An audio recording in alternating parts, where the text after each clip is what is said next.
एक ऐसा नाम है जो कहते हैं सदियों से एक राज बना हुआ है। एक ऐसा नाम जिसमें हकीकत तक को बदलने की ताकत बताई जाती है।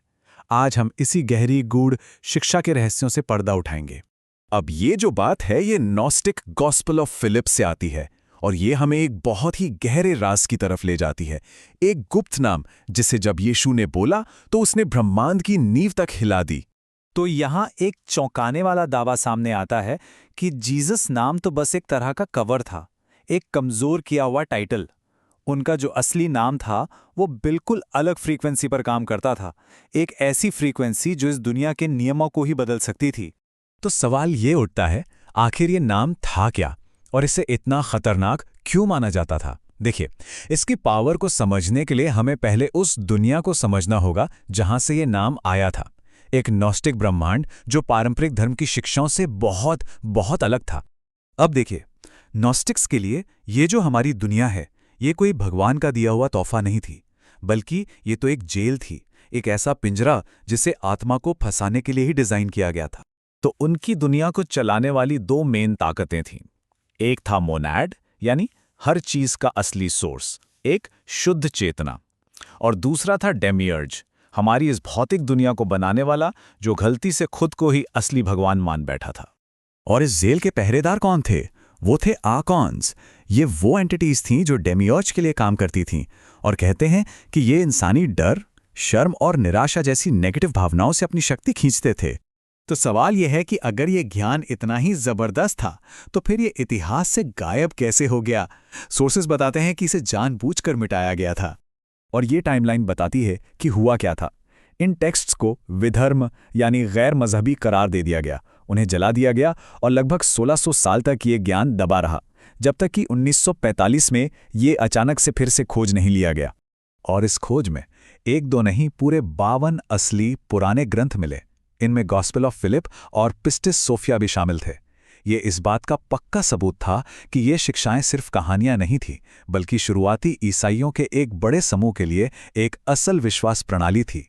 तो इन ग्रंथों से जो बात सामने आई वो ये थी कि ये नाम कोई जादू का मंत्र नहीं है, ये एक फ्रीक्वेंसी की है, मतलब एक ऐसा कोड जो सिर्फ कुछ चुनिंदा आत्माओं के लिए ही काम करता था। अच्छा, नॉस्टिक्स का ये भी मानना था कि इंसान 3 तरह के होते हैं, और ये जो चाबी थी ये सिर्फ न्यूमैटिक्स ही इस्तेमाल कर सकते थे, यानी वो लोग जिनके अंदर मोनैड से आई एक पूरी दिव्य चिंगारी मौजूद थी। तो इस नाम का जो पहला हिस्सा है वो है एया, जिसका मतलब है मैं हूं, और ये सिर्फ एक शब्द नहीं बल्कि खुद अस्तित्व की, होने की एक फंडामेंटल फ्रीक्वेंसी है। और दूसरा हिस्सा है फॉस। यह चेतना की उस रोशनी के लिए ग्रीक शब्द है जो सूरज की रोशनी से बिल्कुल अलग है, एक ऐसी रोशनी जो इस भौतिक दुनिया के परे है, जिसे आर्कॉन्स देख तक नहीं सकते। तो जब इन दोनों को मिलाया जाता है तो पूरा नाम बनता है एया फॉस, मतलब मैं प्रकाश हूं। ये किसी से की गई प्रार्थना नहीं है, ये अपनी सच्ची दिव्य पहचान का एक बहुत शक्तिशाली ऐलान है। और यही वो वजह है जिससे आर्कॉन्स कांप उठते थे। ये नाम मोनैड की फ्रीक्वेंसी को ब्रॉडकास्ट करता है। ये उन्हें उस सोर्स की याद दिलाता है जिसे वे कभी छू नहीं सकते, और उस ताकत की जिसे वे कभी पा नहीं सकते। लेकिन रुकिए, सिर्फ नाम जान लेना ही काफी नहीं था। इन पुराने ग्रंथों में इसे एक्टिवेट करने का एक 3 स्टेप्स वाला तरीका भी बताया गया है। मतलब इसका पूरा आइडिया यह है कि मदद बाहर से नहीं मांगी जा रही है, बल्कि उस दिव्यता को जगाया जा रहा है जो पहले से ही अंदर मौजूद है। तो इस प्रोसेस के 3 हिस्से हैं। पहला, पहचान, सिर्फ मानना नहीं बल्कि ये जानना कि आप मोनाड की एक दिव्य चिंगारी हैं। दूसरा, अधिकार, अपनी आवाज में उस अधिकार के साथ बोलना। और तीसरा, घोषणा, जो सच है उसे जाहिर करना। इन तीनों का एक साथ होना जरूरी है। अब सोर्सेस का यह भी दावा है कि जब यह एक्टिवेशन सही से होता है तो इंसान के सोचने समझने के तरीके में बहुत बड़े बदलाव आते हैं। नेगेटिव विचार कमजोर पड़ जाते हैं और इंसान एक तरह से आर्कॉन्स के असर से इम्यून हो जाता है।